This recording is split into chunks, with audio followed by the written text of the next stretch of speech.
We'll call the meeting of the Design Adjustment Committee to order. Before we get started, I have an introduction to read. The Design Adjustment Committee's purpose is to establish clear and measurable review criteria for the consideration of major deviations from the city's technical standards and specification manual, building design, material standards, and subdivision standards. The Design Adjustment Committee does not consider housing type, cost of the proposed unit, occupants, building material, unit size, number of bedrooms, or the architectural design of the structures. These hearings are quasi-judicial evidentiary hearings. That means they're like a court hearing, and the committee's decisions are constrained by the standards in the ordinance and based upon the facts presented. All variances require a 4/5 vote of the committee to grant the variance. Appeals of the Design Adjustment Committee decisions are to Superior Court. The parties in these cases are entitled to an impartial board if a board member has a fixed opinion on the matter, a financial interest in the outcome, a close relationship with an affected person, or has had any ex parte communication about the matter. Please disclose that information to determine if a recusal is necessary. City staff will introduce the proposed project to the committee, and committee members may ask questions. The applicant may present additional information about the project, and members may ask questions. If anyone wishes to provide evidence at today's hearing, witnesses must sign in on the clipboard at the back of the room and be sworn in. Because witnesses are to provide sworn testimony, please focus on the facts and the standards, not personal preference or opinion. When a witness comes forward to give testimony, please come to the podium, state your name and address for the record, and speak clearly. At this time, staff will administer the oath for all individuals who intend to provide witness testimony. If I could have all staff, applicants, and members of the public, anybody who wishes to be speaking this afternoon, please stand up and raise your right hand. You must be sworn in order to speak. Do you swear the testimony you're about to give is the truth, the whole truth, and nothing but the truth? Thank you.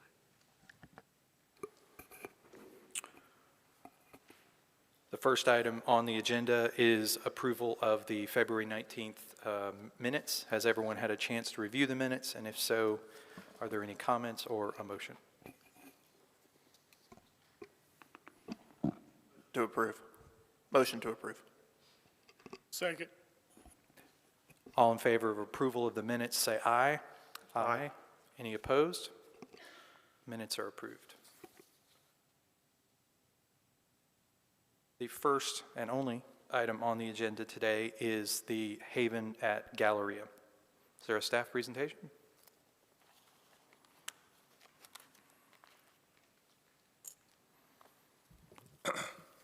Good afternoon, Mr. Chair and members of the committee. This is evidentiary hearing number 1, located at 6750 and 6802 Wrightsville Avenue. The site contains 17.54 acres and is located within an existing UMX urban mixed-use district. The site is located along Wrightsville Avenue and contains the Haven at Galleria, a mixed-use project. On September 16, 2020, the Subdivision Review Board approved a preliminary plan for a 3-lot commercial subdivision that included the construction of private streets and utility extensions. The approved waivers for this approval are listed in your case summary for reference.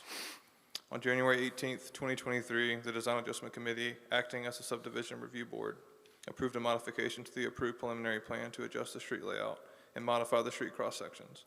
These approved waivers are also listed in your case summary for reference. The applicant is requesting relief from the minimum standards for a non-municipal easement. The applicant is proposing to eliminate the non-municipal easement along a portion of the Stedman Street right-of-way. The technical standards and specification manual specifies that a non-municipal utility easement of 10 feet in width shall be provided on both sides of all public streets and alleys. The applicant has provided justification for the request on attachment 3 of your package. The applicant is also proposing to reduce the width of the non-municipal easement to 6.19 feet along a separate portion of the Stedman Street right-of-way. The technical standard and specification manual specifies that a non-municipal utility easement of 10 feet in width shall be provided on both sides of all public streets and alleys. The applicant has provided justification for the requests on attachment 3 of your package. If the Design Adjustment Committee elects to approve the proposed preliminary plan, staff recommends all the listed conditions in the case summary be applied. This concludes staff's presentation. I'd like my case summary to be entered into the record. I'm happy to answer any questions you may have, and the applicant is here as well. I have a question. So, as I ask at most meetings, we are considering, I guess it's one variant, a waiver, but it's kind of two parts to the same non-municipal easement waiver. Is there a preliminary plan approval required, or does the prior preliminary plan, That's correct. so we don't need to approve? It needs to be approved. It does need to be approved, okay. Okay. Is the non-municipal easement the only, I guess, I'll ask the applicant that question. I was going to ask if that was the only major change to the site. Any other questions for staff? Thank you.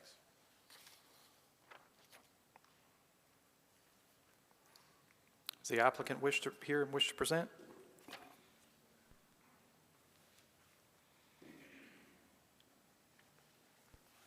Good afternoon, Mr. Chair, members of the committee. My name is John Tunstall, Norris and Mr. Tunstall, I'm sorry, can you move just a little bit closer to the mics? Thank you. Yes, I'm sorry. My name is John Tunstall, Norris and Tunstall Consulting Engineers, Wilmington, North Carolina.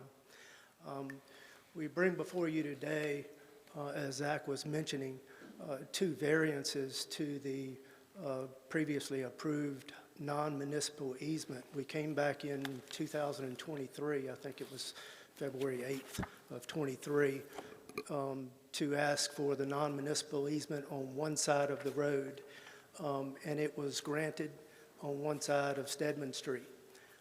With the further design of Parcel B, which is the westernmost building, the extent of the building, as you have in UMX, extends close to the right-of-way or the property line, and so a lot of the non-municipal easements that would house the dry utilities we would be located in the non-municipal easement. However, at the location of Station 0 plus 48 to Station 2 plus 27, which is located on the western side of Stedman Street up along the Toasteria, that existing roadway is kind of there. The driveway's there from Toasteria. It's located on the west side of the proposed right-of-way, which gives you about 16 feet from the back of the curb to the right-of-way line along that section of 227 feet of roadway. So we don't have enough room there to have a non-municipal easement on the east side of that right-of-way. So therefore, what we're proposing and what this exhibit reflects, we have talked to the dry utility providers, which is electrical, you've got gas, you've got telecom, fiber, AT&T, that sort of thing. We've talked to them, mapped out all their utilities of how they propose to serve this development. And you can see the only public utility in the right-of-way is a CFPUA water line, which is existing at that location on the west side of the road. So basically, we are going to be looping the electrical line around Stedman Street and up through Galleria Boulevard.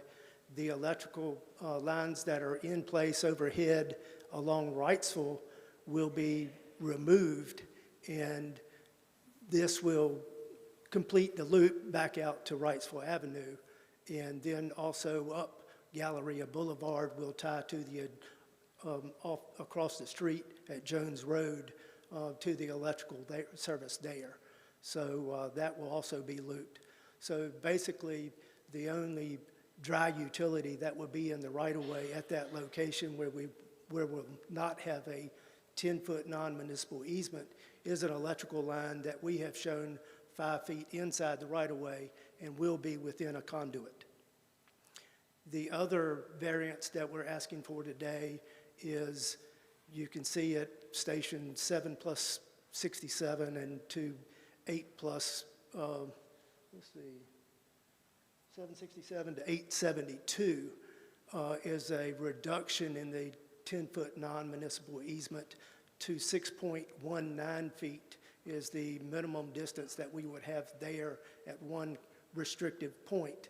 And that's enough to get in the proposed dry utility outside of the right-of-way, which is the only dry utility that will be going in that location is the electrical line in a conduit. You can see the electrical loops through the site within the previously approved non-municipal easement, which has pretty much the same, location of what was approved before. The gas is coming off Wrightsville Avenue and will serve both buildings in between, coming down Galleria Boulevard, which Galleria Boulevard is a drainage access and utility easement and is not a public street. And all of your other dry utilities, telecom, fiber, and AT&T will be served off Wrightsville within Galleria Boulevard and going to the respective parcel A and parcel B. The CFPUA sewer for both developments will be served off of existing manholes and sewer along Wrightsville Avenue. We will tie those with services. And then track B or parcel B will have sewer coming out of the back at Pergola Trace to an existing manhole in the road that exists right now, but that will be considered a service. So, this is a UMX development, which I previously mentioned before, which, you have that in downtown. There's a lot of dry utilities within the downtown area, within the right-of-ways, and we have one location where we cannot provide a 10-foot municipal easement, and then we're asking for a variance on the other location to from 10 feet down to a minimum of 6.19 feet. So basically, that's the two variances that we're asking for from the previously approved plan. Thank you. Any questions for the applicant? Thank you for that description, John. Yes, Just in summary, could you use the color coding to talk about each of those utilities? Yes. Or maybe pan down on the sheet. Yeah. I don't know if there's a legend there that we can't There's see. a legend down at the bottom of the sheet, I do believe. Okay. But so Is the it- red is power, Red is power, blue is water. yellow is gas, blue is water, green is sewer, and purple is what you see there is just an arrow going down the middle of Galleria Boulevard. That would be your telecom, fiber, and, AT&T, and that will come down that easement and not be part of the public street or within a non-municipality easement along the public street. All right, thank you. Yes, sir. Any other questions for the applicant?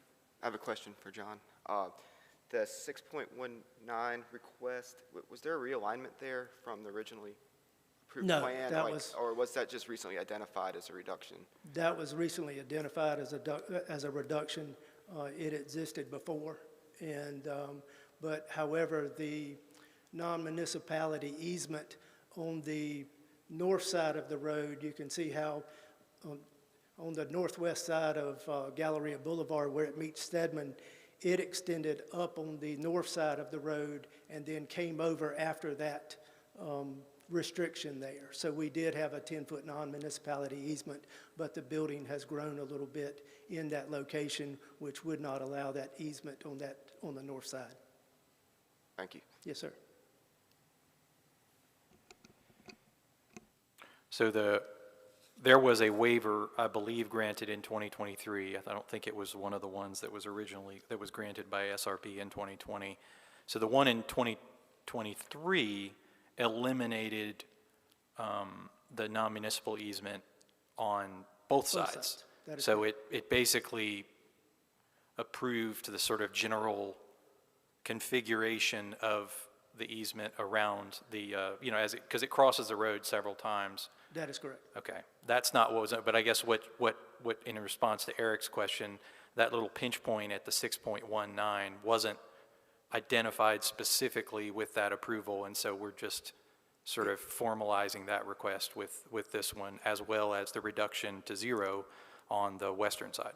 Okay, so the one there where the reduction is at 6.19 feet, the non-municipal easement, as you see it on the north side of Stedman Street where Galleria Boulevard comes in, if you go to the west there, it existed up around the curve and then it came down after the pinch point previously.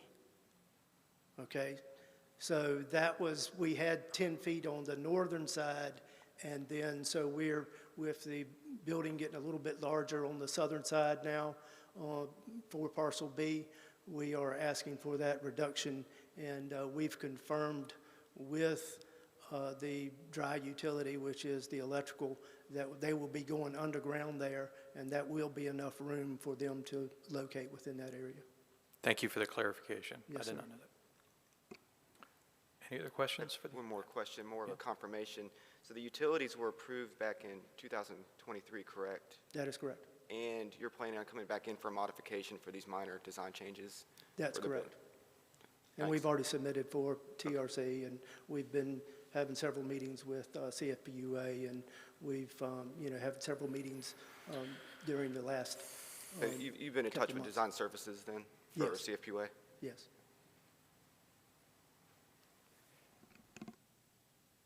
Thank you, John. Thank you. I appreciate it. Again, just like always, I can't promise we won't bring you back up again, but, all right, so there are two separate locations, so I guess we would consider each waiver, even though they're similar, we would consider each one separately. And then we would have the overall preliminary plan to approve. Thoughts, discussion? Do we need to open this up to the public first? We do.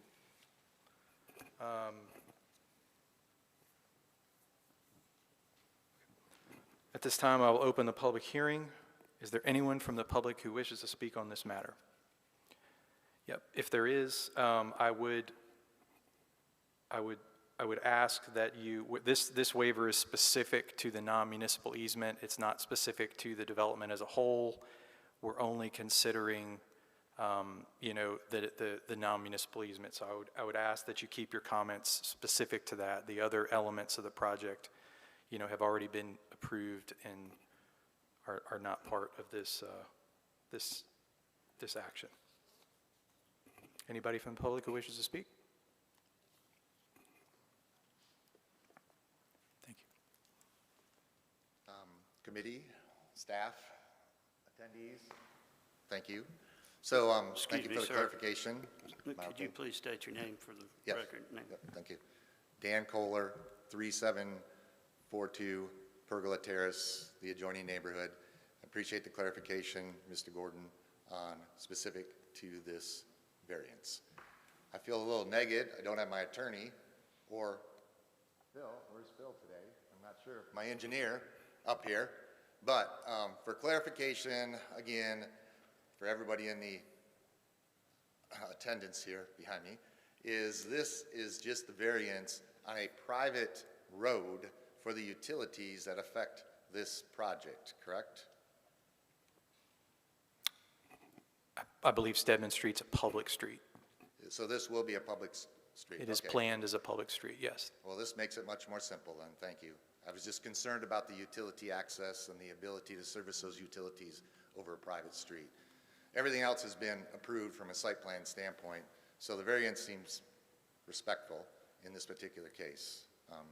I don't have any questions. Thank you very much. All right, sure. Yes, sir.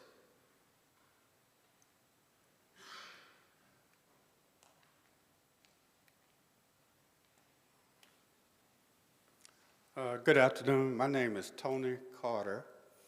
I live at 1637 Early Forest Court, but my church is straight across north of this project at 6809 Wrightsville Avenue at St. Matthew AME Church.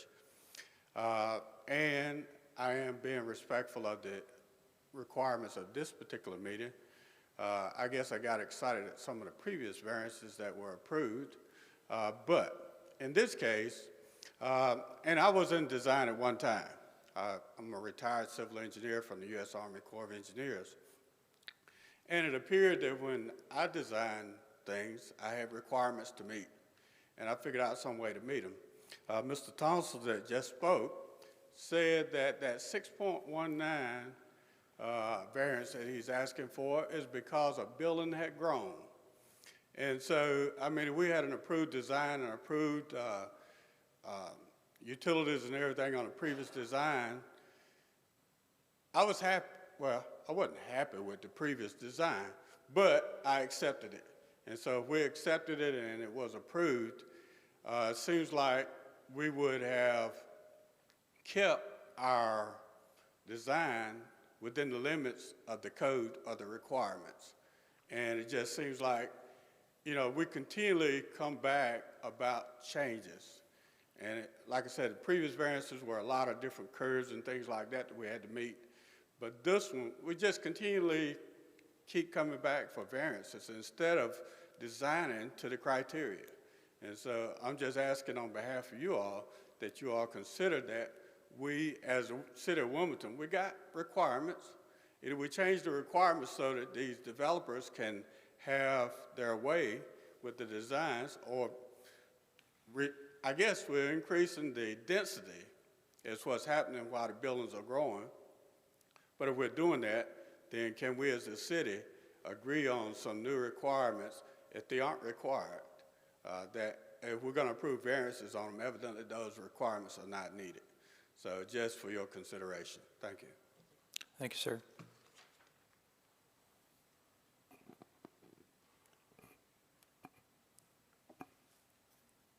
Is there anyone else from the public who wishes to speak? Seeing none, I will close the public hearing. Any other any discussion on these waivers? I would like to invite the engineer back up to answer a few questions about what was just commented on. He beat me to the punch, but he mentioned the non-municipal easement on the central area, the 6.19 dimension we're talking about, is due to the modification to that building. Could you please describe the modifications that have occurred to that building that have resulted in this waiver request? Yeah, so previously the non-municipal easement on the previous approval for the one side non-municipal easement along Stedman Street, which is a public street. After on the west side of the intersection of Galleria Boulevard and Stedman Street, that 10-foot municipal easement extended to a point, it was probably maybe 75, 80 feet to the west, and then it came across the road. However, with the architects and designing and further designing parcel B, the building was shifted down a little bit, which encroached into that non-municipal easement. We do have sufficient area on the south side of Stedman Street, but there is a restriction there of 6.19 feet. And as I mentioned earlier, the dry utility of Duke Power has indicated that, you know, just there, one conduit with electrical, that would be a sufficient easement outside the right-of-way to house the dry utility. So the parcel B, the actual the actual building itself, that was previously designed to accommodate? We originally came in for phase one, parcel A, and we reflected parcel B, the building, which they thought was going to be a mirror image of parcel A. However, in further design of the building, density was not increased, but the design of the building has changed and been revised since that original approval, and that's why we're back here today when we noted that it extended into the 10-foot non-municipal easement on that side. And just, okay, so parcel B, I guess the ask is that a new design has been established. Was during that identification of this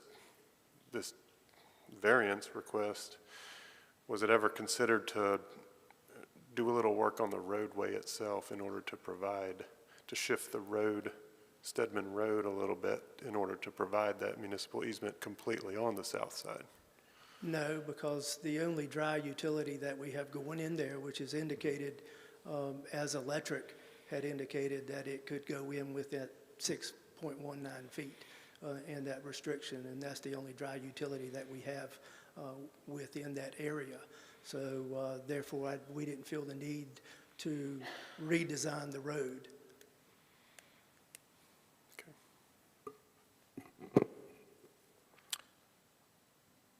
And I don't know that this is something that you can answer, but I see sewer coming up from the Airlie at Wrightsville Sound project. Utilities are already there. Airlie at Wrightsville Sound utilities are completely served off of Airlie? That is correct. So there's no utilities being extended through this project to the Airlie at Wrightsville Sound? Pergola Terrace, Pergola Terrace extends down to Airlie Drive. There's a lift station that is down beside the development along Airlie Drive. And that is taking some flow from the development because there's available capacity there. There is an existing sewer manhole which comes up and is located in green there, approximately about the center line of the intersection. So that exists right now and has been extended into parcel B. There's an existing water line on the western side that goes to a fire hydrant, which we will be tying in that line, looping it along Stedman Street and also along Galleria Boulevard. So, you know, they are the public utilities. That is a service line tying in parcel B building to that manhole, which you can see, and that will be a private service. And then the other private services to parcel A and parcel B are off Wrightsville Avenue to the existing gravity sewer there, which goes to another pump station at Wrightsville Sound. Thank you. Yes, sir.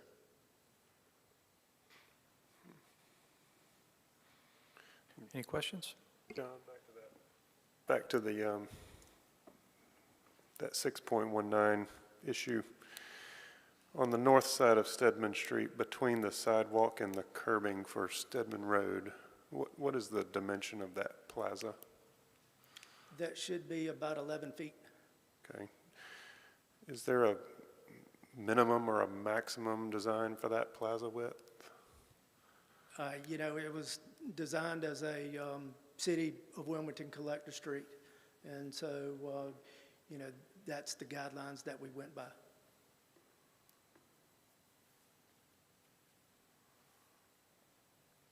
And as you can see, the public utilities within the proposed public street are minimal. You know, they're basically only a water line along the roadway.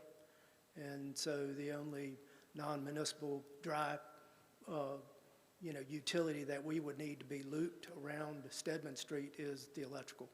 Right. Everything else is, you know, electrical is also going up Galleria Boulevard, as well as, you know, all the other dry utilities, gas, fiber, AT&T, you know, all of that is coming down Galleria Boulevard. So the only known utility is power?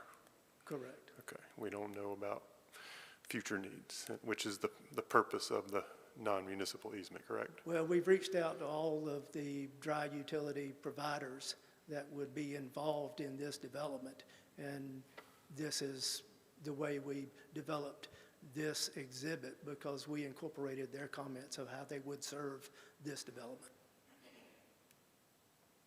Okay. Thank you. Yes, sir. Oh, well, sorry. Describe the need to eliminate the other portion, to completely to take it down to zero. Was there a redesign of parcel B that required that elimination of that non-municipal easement? Yes, the original building, as I said previously, was originally going to be a mirror image of the building to the east. However, some design revisions were made, and then there was a pool house that was added on the west side. So you can see how close the building is to the right-of-way, As I mentioned earlier, the existing, it's a driveway right now which services Toasteria restaurant.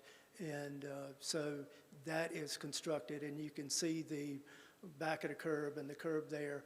It is constructed on the east side of that property line, which is proposed to be right-of-way of Stedman Street. And so therefore, as I mentioned earlier, on the east side, from the back of the curb to the right-of-way is 16 feet. And so we're proposing the electrical line be installed from the Wrightsville Avenue down to 200 Station 2+227, 5 feet inside the right-of-way, and that will be in a conduit. And you can see the existing water line that exists along that road that goes back to a fire hydrant right now. So it's already there, and there's no sewer proposed in that area. Okay, thank you. Yes, sir. Thank you.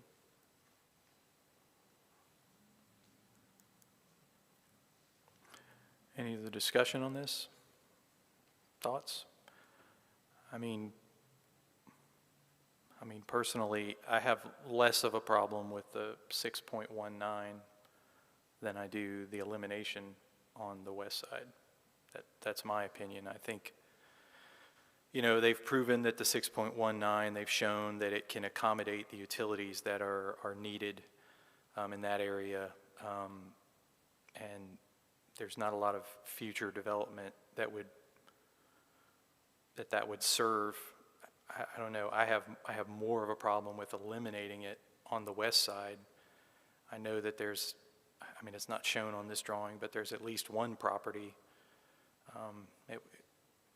It's just off the screen to the kind of the left there, below the curve. That's what that driveway is serving. I think it was referred to previously as the age property. You know, that, what if they need services? What if that's redeveloped in the future? That's what that non-municipal easement is doing. And it's, you know, they're pushing these utilities into the public right-of-way on a green site. It's not built yet. There's no hardship. I mean, I think they've gotten a lot of variances. I mean, that's my opinion, but. I know as far as CFPUA is concerned, we would usually be in opposition of the elimination of the non-municipal, but in this case, without sewer, in these locations, they're able to serve both buildings by service connections. That provides more room that's typically there for a typical cross-section. And I have more of a question for planning. With this being zoned UMX, isn't the intent to push the buildings as far to a front setback as possible? Like this would be more aesthetic, or what UMX is looking for?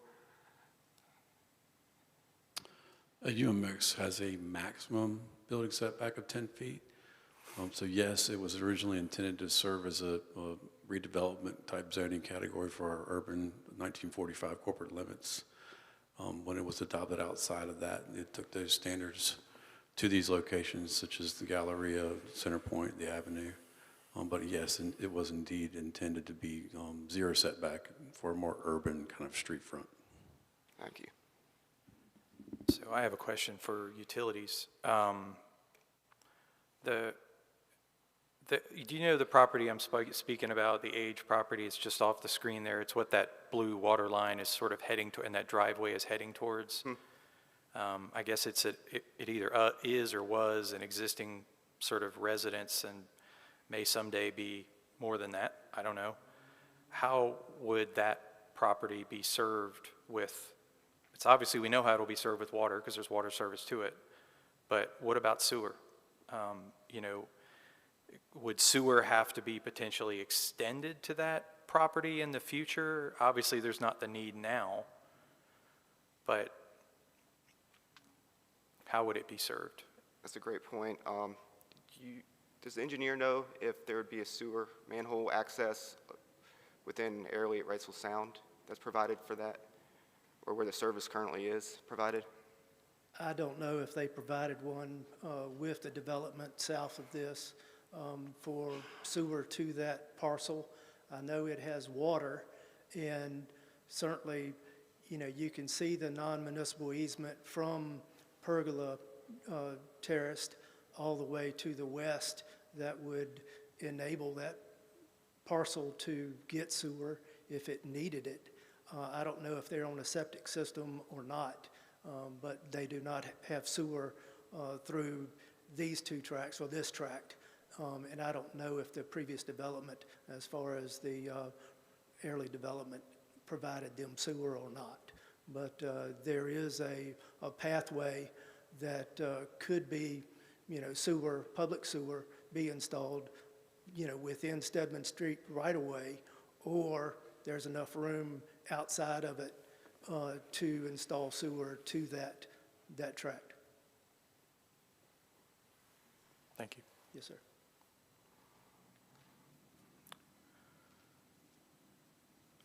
Any other discussion? If not, I, need a motion for either one of these variances. I mean, we can take them in whatever order you prefer.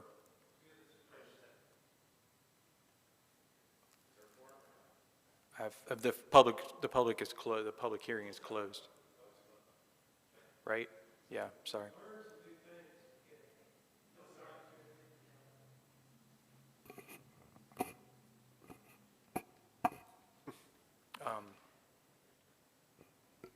The public hearing's been closed.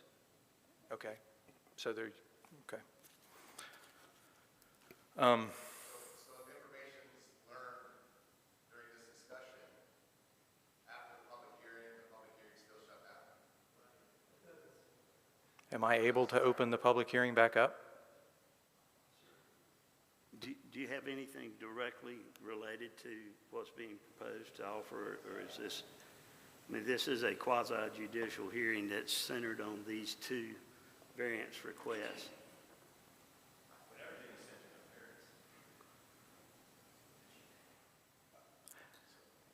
Okay. I'm sorry, you can't speak from the audience. This is recorded, and it has to go for public to be If available. the question was about Mr. Age, and if someone, Mr. Carter, has testimony regarding the Age property, will open the public hearing up for discussion about that item. Please.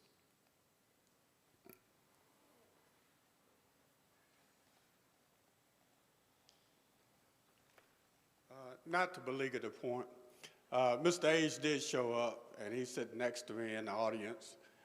His mother lives at the house, and he's the executor of her estate. She's in her late 80s, and, well, you know how it is when we get old.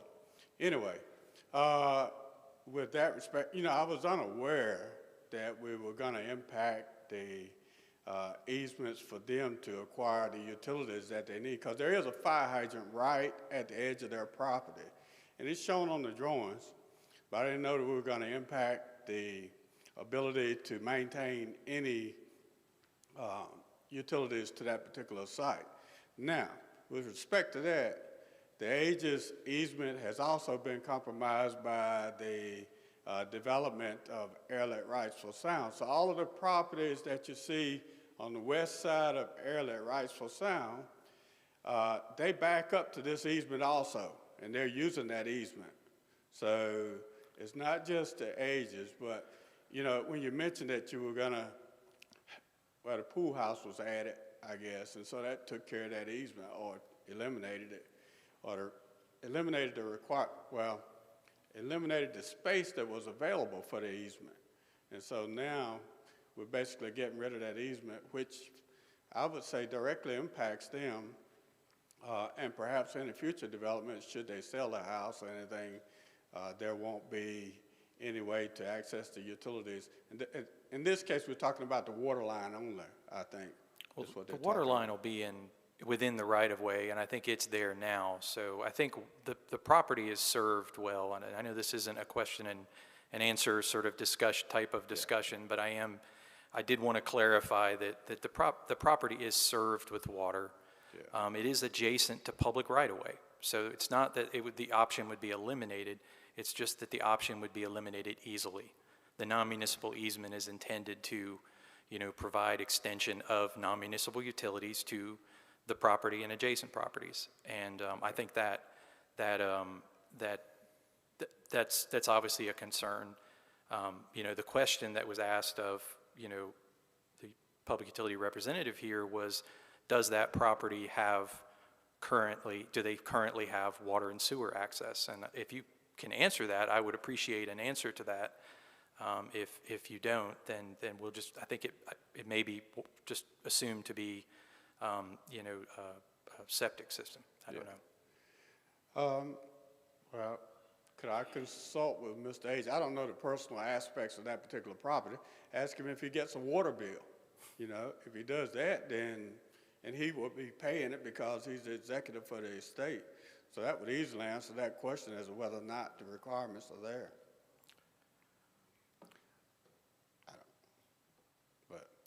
I think we have enough information about, Okay. the concerns have been heard about, utility access for that property. And I was the one who brought it up, so I'm aware of it. And I appreciate the testimony on it and the insight. All right, thank you, sir. Sure. All right. So I will again close the public hearing and continue the discussion on the two requested waivers. Is there any additional discussion or a motion? Just a kind of brief discussion, not to hammer it home, but the roadway was laid out previously with many waivers associated with the roadway. They have come in with the final design for parcel B, which doesn't meet the previous waivers. They're asking for more waivers. So I'm just looking at it on paper, it appears there's opportunity to modify the plan further in order to meet at least the second waiver, that 6.19. In my opinion, it looks like there's opportunity that they can meet that waiver by performing additional engineering to the site. I think you said it perfectly that the elimination of the first waiver, eliminating the non-municipal access easement is concerning because while it appears that they could get the utilities there, it's just not as easy as getting it from Wrightsville. Normally you're driving down a public street, Wrightsville Avenue, you're turning onto another public street and you're expecting there to be the ability to get services to properties along at that intersection. So I've got concerns. I think some work needs to be done, in my opinion. Okay. Do we have a motion? For the first waiver, for the proposed 0% non-municipal utility easement, I would deny that request, make a waiver to deny that request. I believe some site design revision could be accommodated to meet that. The testimony said that, they added the pool house, which appears to be one of the major impediments to that. So that's my waiver. I'll second that motion. Any other discussion? I think as far as the discussion that I would add to that would be that they've already gotten a waiver for elimination of the non-municipal easement on one side of the road. I think elimination of the non-municipal easement on both sides of the road on a new tract is, it's too much. There's a lot of competition for space in the plaza and sidewalk areas, and you're creating you're putting the burden within the public right-of-way to accommodate these utilities when they're intended to be served outside the public right-of-way. So I will second that motion. All in favor of denial of that motion, say aye. Aye. Aye. Any opposed? That motion is denied. your motion, to clarify, did not include the 6.9, or did? Just the first waiver, yeah. So that was the first waiver for elimination of the non-municipal easement on the west side has been denied. Any other discussion on the reduction to the 6.9? I would make a motion to approve the 6.9. Okay. I'll second. Any other discussion? Just so I understand, so not being a site reviewer typically, how much work would it be to manipulate the roadway, reduce the plaza width on the property side in order to, it looks like we're less than 4 feet short. I guess it was mentioned that that might be, which we don't know for sure, an 11-foot plaza. That puts it down to a 6-foot plaza through a very short portion of the site. Does that, from the design aspect, does that seem unreasonable to have somebody consider? Yeah, it doesn't seem unreasonable. I think the question would be the smaller plaza width compared to the non-municipal easement for street trees and plantings there. I'm in favor of the reduction or approval to the fact that there's no sewer in that area, and the majority of the dry utilities can be accessed off Wrightsville Avenue. So there's not much competition for space in that area. That area. Mm-hmm. All right, thank you. So we have a motion to approve and a second. Any other discussion? All in favor of approval of that waiver, say aye. Aye. Any opposed? That motion, or that waiver is granted. So we have the preliminary plan approval. If we've denied a waiver, I don't know how we can approve the preliminary plan, because that involves potential relocation of structures. But I do have a question, procedural question for staff. There are existing approvals for this site. If the applicant is able to relocate the facilities and provide the non-municipal easement on the west side, the project wouldn't have to come back for a preliminary plan approval from DAC. I mean, they meet the waiver, right? Or would they have to come back because we've granted a waiver? I just don't know how this would work. I'm sorry.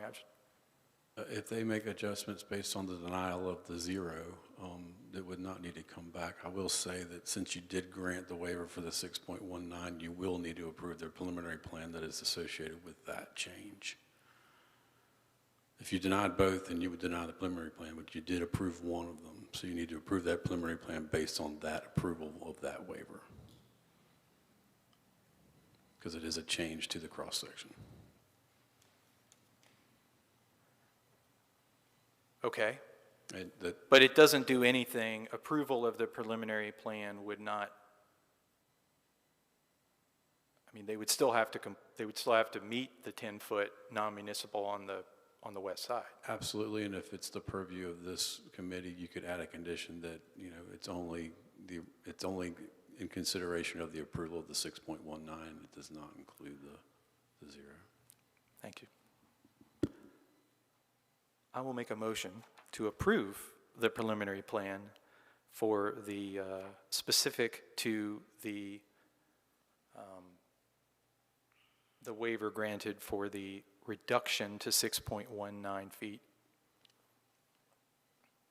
I'll second. Any other discussion? All in favor, preliminary approval of the preliminary plan with the condition added, say aye. Aye. Any opposed? Okay, that is approved. That is the last and only item on the agenda, so we are adjourned. Thank you.